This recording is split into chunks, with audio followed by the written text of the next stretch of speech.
પ્રકારે તમે જોયું હશે ડીજીવીસીએલ ને પણ ટ્રાઇબલ સપ્લાનમાંથી 1,16,73,000 રૂપિયા આ પ્રોગ્રામના ખર્ચવા માટેની ગ્રાન્ટ આપવામાં આવી છે।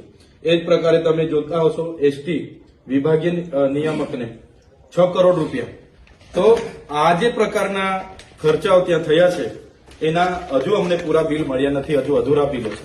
આ તમામ એજન્સીઓ જે પણ એજન્સીઓને બિલો ચૂકવવામાં આવ્યા છે આ તમામ એજન્સીઓ ભાજપના લાગતા વળગતાઓની એજન્સીઓ છે।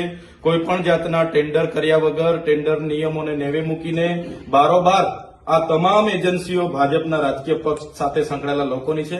એમને કરોડો રૂપિયાની લાગણી આ અધિકારીઓ દ્વારા કરવામાં આવી છે। અને એક બાજુ અહીંયા આંગણવાડીઓ માટે ગ્રાન્ટ નથી, શાળાના ઓરડા માટે ગ્રાન્ટ નથી, અહીંયા કુપોષિત બાળકો માટે ગ્રાન્ટ નથી। એટલે કયા વિકાસની વાત કરવામાં આવે છે? વડાપ્રધાન આવે, ખર્ચો થાય, અમે બી માનીએ છીએ, પ્રોગ્રામ અમે પણ કરીએ છીએ, પણ આ પ્રકારના ખર્ચાઓથી બધી ગ્રાન્ટ નર્મદા જિલ્લાની પૂરી કરવામાં આવી છે।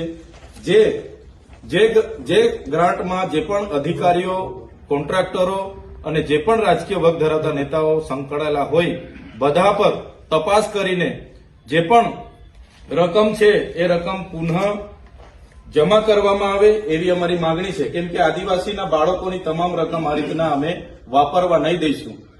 પ્રજાના પૈસાની દિવાળી કરવા અમે નહીં દઈશું। પ્રજાના ટેક્સના પૈસાના તાઇફાઓ કરવા અમે નહીં દઈશું।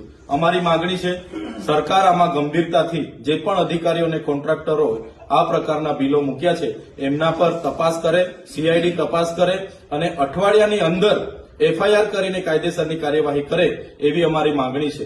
જો અઠવાડિયા સુધીમાં આ નથી થતું તો આવનારા દિવસોમાં નર્મદા જિલ્લાના તમામ લોકોને સાથે રાખીને કલેક્ટર કચેરી, એસપી કચેરી અને અમારે જ્યાં પણ આંદોલન કરવા પડશે અમે આંદોલન પણ કરીશું, સડક પર પણ ઉતરીશું અને અમને જરૂર લાગશે તો અમે વિધાનસભાએ પણ જઈશું અને સરકારને અમે કહીશું કે આદિવાસીના વિકાસના પૈસા આ રીતના જે વાપરવામાં આવ્યા છે અમે ક્યારે ચલાવવાના નથી। તમે આ જોઈ શકો છો, આ એસટી નિગમને 7 કરોડ 83 લાખ ડેડિયાપાડા માટે ચૂકવ્યા એ તમે જોઈ શકો છો। આ તમામ ગ્રાન્ટ આદિવાસી બજેટમાંથી છે। આ 1600 કરોડ રૂપિયા 16 કરોડ રૂપિયા આ ટ્રાઇબલમાં આજે અમારા લોકોને રોજગારી માટે લોન માંગવા જાય છે તો એમની પાસે ગ્રાન્ટ નથી। આજે મનરેગાની રોજગારી બંધ છે, કહે છે કે ગ્રાન્ટ નથી।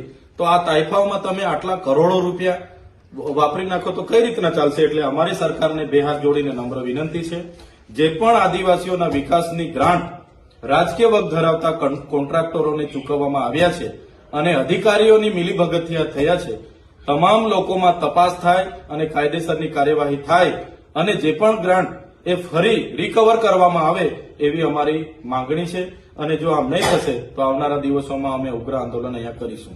ભાજપનો આક્ષેપ છે કે અધિકારીઓ પાસે ગભરાઈ અને પૈસા ઉઘરાવવા માટે આમ આદમી પાર્ટીનો આ એ છે।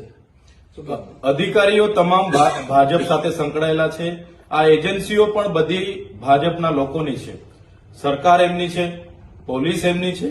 અમે કોઈ પણ અધિકારીને આ કાર્યક્રમોને લઈને અમે કોઈ જાતના પૈસા માંગ્યા હોય તો એ લોકો ચૈતર વસાવા પર કાયદેસરની કાર્યવાહી કરે।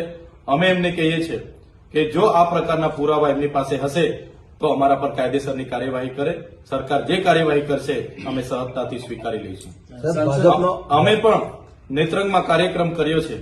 અમે કોઈ અધિકારી, કોઈ શાખા પર 1 રૂપિયાની ગ્રાન્ટ અમે માંગી નથી, 1 રૂપિયાની ખર્ચા અમે કે વાઉચર અમે પાડ્યા નથી।